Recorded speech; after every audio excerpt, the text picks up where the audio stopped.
as always on Sunday night, taking a look at what we think the new AP Top 25 will look like on Sunday. So, do you think it would be fair for voters to start displacing the Georgia Bulldogs from the number one spot? For those of you keeping track at home, Georgia had 55 first place votes in last week's balloting. No one else had more than 3. What do we think that'll look like on Sunday? What's funny is I would guess Michigan gains ground on Georgia. Correct. Yeah. That's what I guess. Yes. But shouldn't it be other schools gaining ground?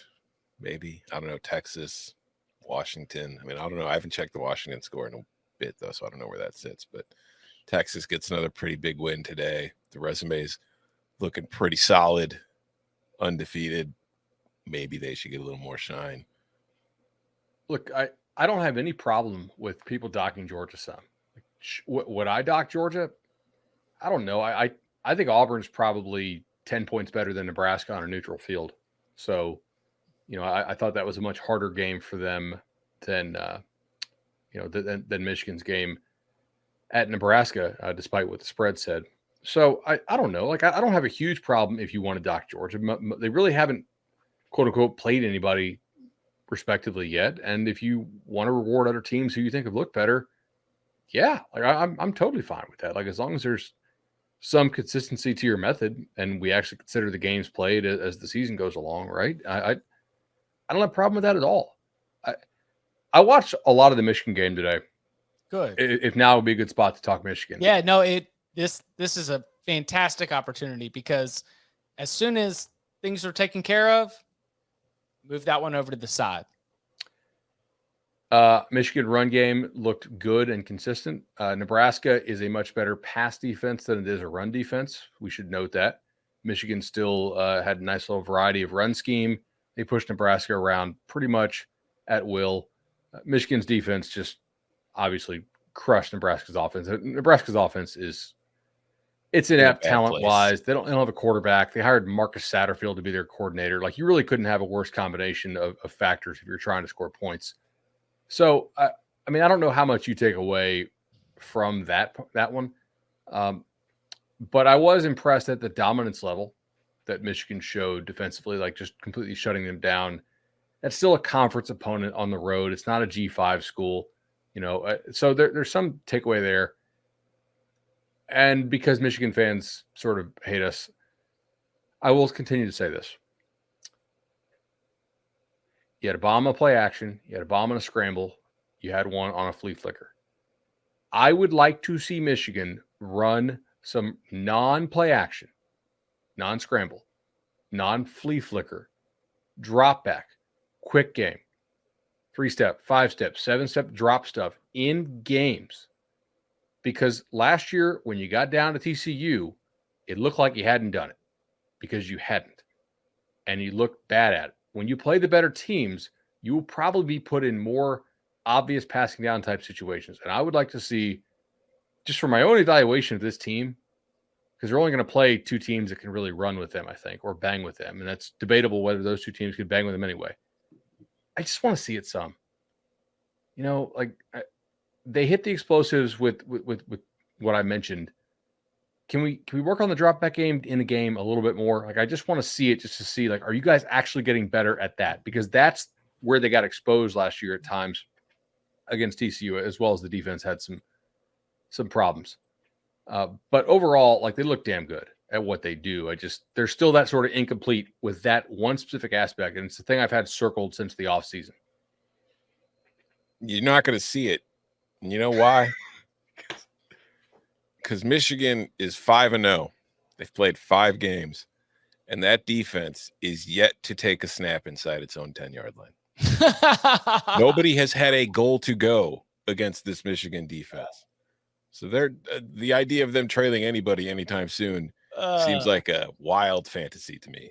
Now, this was we are snobs. We're snobs. We are asking for things that these college football coaches say. Why do I need to roll out the silver platter for you? Okay, because we can do exactly what we need serving out this slop. All right. Pages 1, 2, and 3 are fine. You're asking for 7. 1, 2, and 3 are getting me to 5-0, and that's good enough. I did not watch this entire game. I did watch it because I did have the under on it, so I was watching bits and pieces. But yeah, no, this was what Bud said was pretty much it was another Michigan game. It's I had a lot on conference Michigan game minus now. 17, like before it moved. Yeah. So I was extremely interested to see just how right or wrong I was going to be on that. The only difference between the Rutgers and Nebraska games and Michigan's non-conference schedule is that these two counted in the conference standings. They've been the same game every single week. It's just okay, cool. I've seen 10 minutes. This team's gonna win by 40. Rutgers has better team speed than Nebraska does. Yes, like it's noticeable. Like Rutgers has better athletes, I think, which is Rutgers insane. is I realize how crazy that is to say, but like if you watch the two games, you can't tell me different. Rutgers is like legitimately decent. Like I do not think my under. They're already got 4 wins, obviously, but I do not think that under 4.5 is going to win for me. Like they're going to win 5 games. They might get to a bowl. They still get what, Indiana? They could get Indiana. So what is more disrespectful? Is it JJ McCarthy bringing his girlfriend down to the sideline just for some smooching while the game is still going on in Lincoln? Oh, that I did not see. Or I did not know that. Or is it Georgia getting the food from everybody on the field level boxes in the national championship games and bringing it over to the sideline to go eat wings while TCU is still competing for a national championship, or excuse me, air quotes, competing for a national championship in the second half of that game in Los Angeles? I think making out with your girlfriend's more disrespectful because for Georgia, they were national champions. They were just celebrating that they were the champs. Michigan's out here beating Nebraska, and you got your girl on the sideline. It might have been after the game, but no, you said it was during the game, so we're going to stick with that as canon. Away game? 7,000 word think piece coming on from Michigan. All right, so Texas had 2 first place votes. Do you think we'll see more? It should. People will hold off because they play Oklahoma this week. Mm-hmm. But I was trying to figure out what I wanted to say about this game. I watched most of it, and it was sort of like 40-14 for how the game was played is the lowest possible margin by which Texas could have won. Basically. Like 600 some odd yards to like 141. Yeah. 33 had like one first late drive. downs Yeah, to exactly. 11. They tripled him on first downs. They ran for 336. It was not competitive on a down-to-down basis, and yet for much of the game, they were only up 6. Mm-hmm. I was like, all right, either this is going to just continue to be absurd, or the scoreboard will eventually reflect what Texas is doing on a down-to-down basis. And of course, it did. Daniels did not play for Kansas. He warmed up and had back tightness or whatever. That's I'm not saying that was fake. Like clearly, like he's had back issues throughout his career. Yeah, that kind of destroyed my overplay in the locks pod. Yeah. Yeah, I mean, here's the thing. Like, that will get used by anybody who doesn't want to admit Texas is good. They will say, well, Jalen Daniels didn't play, and that is true. But this is also Texas. And for years, we've discussed this with this team where it's like they get up for the big games and then, you know, they kind of just loaf during the games that they're supposed to win. And a lot of times it costs them wins. And I've said it already this year, and I'll say it again even after today. Texas in games that it's going to win is not taking anything for granted.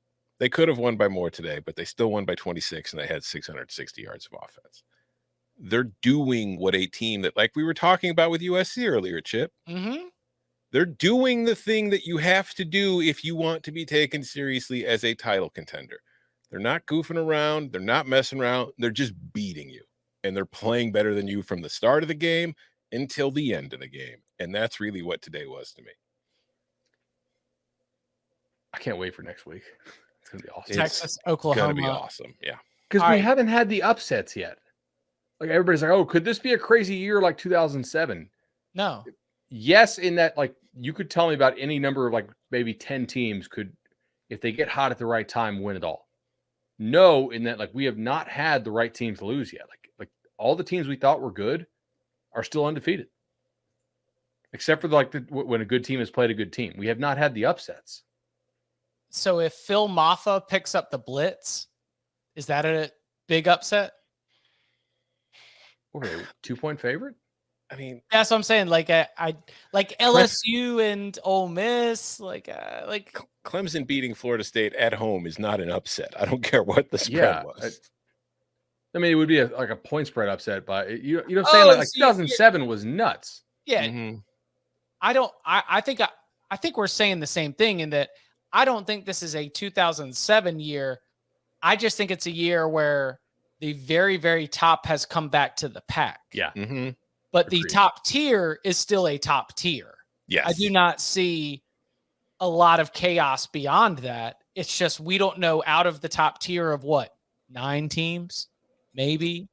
Yeah, we don't know who from that it's going to end up in the top 4 at the end of the season. Yeah, like we've had a Death Star Georgia the last 2 years. We had some Death Star Alabama teams. There is no team like that this year. Correct. And those teams can fall because of the small margin that we have. Let's see. Texas, Ohio State was off. Florida State was off. 10-10. Did you think we were going to have a Wouldn't It Be Hilarious? I swear, because for that moment, you're like, all right, Penn State's going to fall, even if they win. But then they outscored Northwestern by 28 in the second half. Mm-hmm. Final score 41-13. AP voters who did not watch that game are like, cool, as expected. Check mark. No change there. I will say, do you know who did not think that we should be live betting Penn State? Wait, was it Danny? No, it was me. I said I can't bet Penn State because they were playing Northwestern, which I can't bet on in the state of Illinois. Oh, legally in Illinois. Oh, yeah. Gotcha. Oh, you didn't get that? Oh no, I thought he was I thought he said, oh no, there's God, no way no. Tom's watching this game. And God, no. Live Anybody like if you were just looking at the score on like a score bug and saw 10-10, you were like, oh my God, what's happening? If you were watching the game, you did not. It was the same thing as Georgia Auburn. You weren't worried about Penn State losing this game at any point. I mean, I will say though, like the second half was really encouraging to me because the one part of the first half that concerned me was like offensively, Penn State just didn't look great. The offensive line didn't look great. And I thought it was epitomized by they had a 1st and goal from the 3. They ran a QB sneak, got a yard. 2nd and goal from the 2. They ran a QB sneak. They got like a half a yard. 3rd and goal from the 1.5. They did a halfback dive. Did not get the 1.5 yards. So now it's 4th and goal. And on their 3rd QB sneak, they finally reached pay dirt. And to me, that goes to the heart of what I've been talking about with this Penn State offensive line all year. How the hell do you need 4 tries from the 3-yard line against Northwestern if your offensive line is supposed to be as good as you think it is? Totally. But then the second half comes and they played much better. So, like, it was a very slow start, sleepy Northwestern Evanston morning. James Franklin, he got them ready for it without playing the practice music, which, man, going to your press conference and saying that, if that is not just like a and twist kind of deal. But I think, they looked much better in the second half. I think they're going to be fine going forward. But again, that offensive line to me is still somewhat of a problem. I don't really love the receivers. I think they've got a bunch of 2s. I don't think they got a 1. And Lambert Smith ends up being the guy, yeah. But you never went into this season being like, Lambert Smith's going to be the best wide receiver in the Big Ten. Lambert Smith's, I mean, obviously Marvin Harrison Jr., in another world, but like you thought Cephas was going to be it, right? Yeah, he's not there yet. Which, I mean, we're 4 or 5 games in. We'll see if he gets there. Yeah, exactly. Do you remember like a few seasons ago when like KJ Hamler, and they had Pat Fryermuth too at tight end, but like KJ Hamler was the only guy that they threw the ball to, but you never really felt like KJ Hamler was that good. They've kind of got that same exact situation going again with Keandre Lambert Smith. It's like, he's good, don't get me wrong, but he's not like you look around the rest of the Big Ten and he's probably the 3rd or 4th best receiver on Ohio State at at most. So I don't know. Who do we think falls out? Florida and let's see. Well, Kentucky's got to come in, right? I mean, that's a big ranked win. Florida. No, listen. Kentucky and Louisville both get in at 5-0. And Kansas and Florida drop out? Yep. Kansas is out. Florida is out. I think LSU falling out is not going to happen because it's LSU. But if They should be out. They've lost twice. And this is where we get to my predicament, which is like what I would do versus what I think the AP voters will do.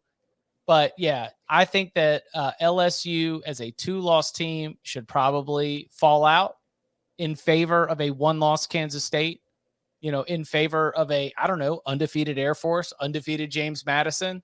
But it's LSU, and it was a very, very close margin. So I've got LSU staying in. I've got the new arrivals being Kentucky and Louisville. Do you want a hot take that I don't think is that hot? Sure. Utah shouldn't be ranked. I have Utah right on the cut line at 20. Now that they've lost, get them out, because until Cam Rising is healthy, that team is not a top 25 team. Well, first of all, completely agree, kind of. But Maryland is also an undefeated power conference team that would like a word. Mm-hmm. Utah does have a win over Baylor now, which beat UCF today. True. No, Utah's best win is Florida. They're no longer ranked, so they're not good anymore. Yeah, their best win is Florida, especially because of the margin by which they won. That makes sense.